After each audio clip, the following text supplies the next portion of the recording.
Garden Educator from the local. So this week we have something exciting coming out. All of our seedlings are already in the greenhouse, and it's time to get them in the ground. So what we've done is we put together a special home garden box that's going to be available at the Community Access Market on Mondays and Fridays. So please be sure to show up. They're free or by donation. So come and get your free garden box, home garden box. There's about 8 plants in it, and they're dying to be in the ground, so please come out and do that. I'm just going to walk you through the box really quickly right now, let you know what's inside. So first we have the smallest guy, lettuce. There's 4 lettuce plants in here. I'm not certain of this variety, but I'm sure it will be delicious. We have squash. There's summer squash and zucchini. There's going to be a mix of either or. It's just going to be sort of grab what you can, and hopefully it will be to your liking. We also have everybody's favorite for summer is tomatoes. So we have fresh tomatoes. They're growing very well in the greenhouse right now. They're very healthy and they're ready to be put in the ground for sure. We also have cucumber plants and 4 radish and 2 bean plants. So that's what goes in the box, the home garden box. Hope you'll come pick one up. So now we're going to talk about how best to plant each plant. You may be new to gardening, you may be a veteran. Either way, we're going to try to walk you guys through some best practices for putting these things in the ground. So squash. Squash are great, they're resilient. They're going to take up a lot of space, so just keep that in mind when you put them in the ground. But the best thing to do with squash, or even maybe we could talk about the cucumber at the same time, because the planting strategy is very similar, is that what you want to do is you want to build a large mound, probably about 3 feet wide, and each mound can handle 3 to 4 vines.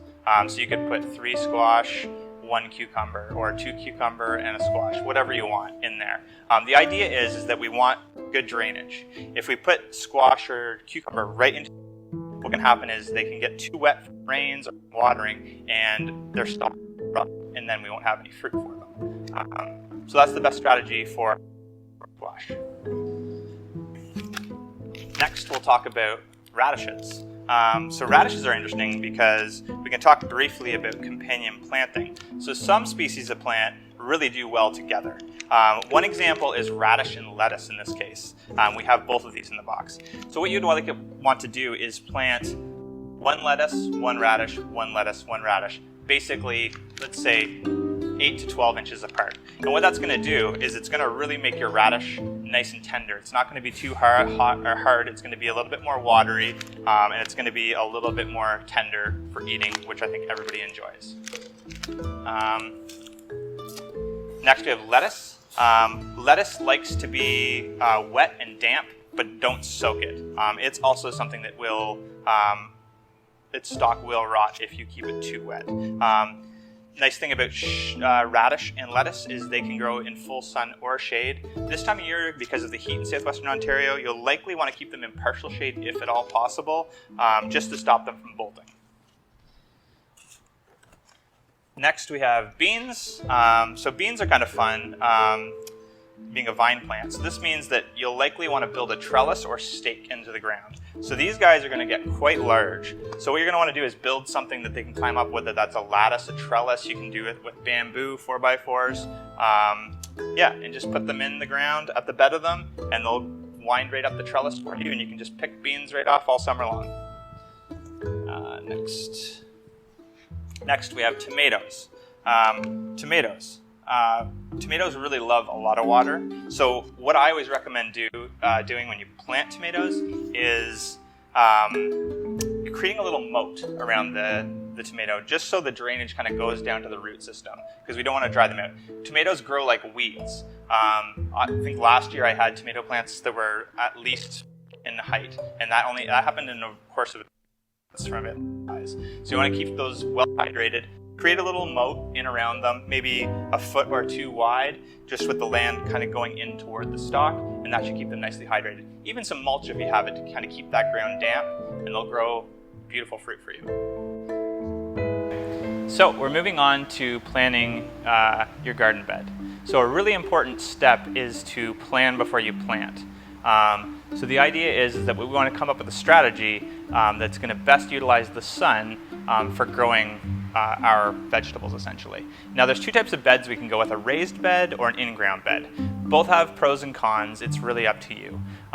One involves a lot of removal of grass in most cases and a soil test to make sure that you're not introducing anything noxious into your food by growing them in toxic soil. Another thing is a raised bed is great because you can just fill it full of triple mix from your local garden supply store and plant away. However, you may have a hard time keeping it wet during drier spells. They're more susceptible to drought. So moving on to planning how you plant. So what I've got here is a full sun garden.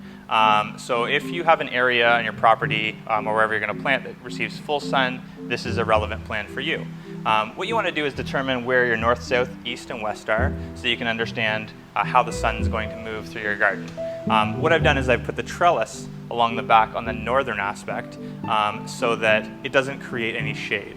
The sun moves prominently through the southern hemisphere from east to west.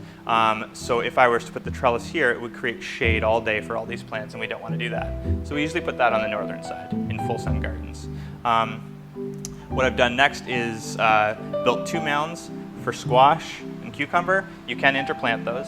A nice companion plant with those that will protect them also is you can stick your radishes in your mounds, and it will also protect from insects and such. The next thing is we've put the tomatoes right in the center. And the reason why we've done that is that as these tomatoes grow, what they're going to do is they're going to create shade for our lettuce, carrots, kale, whatever sort of leafy greens we're growing. The first part of the day is usually the hottest.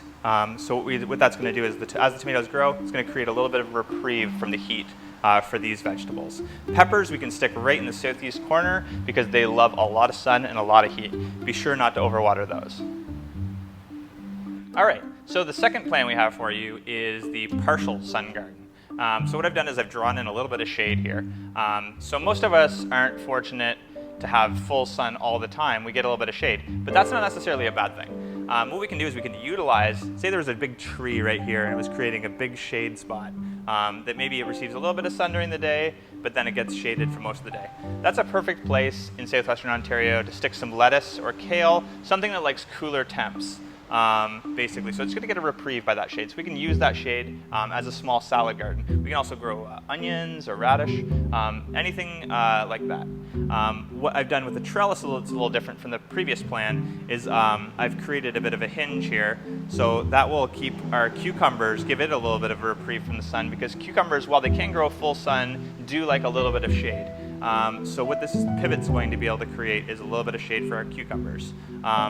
As the trellis only comes halfway down, our tomatoes are getting full sun in the southern eastern aspect, which it loves, and as will our peppers get light all day long. So that's basically how you would do a partial sun garden. You don't have to follow these prescriptively. They're just suggestions and sort of helpers to give you a strategy on how best to plan your garden for your property and the conditions therein. This is Lucas from The Local. Thanks for coming and listening. Happy planting.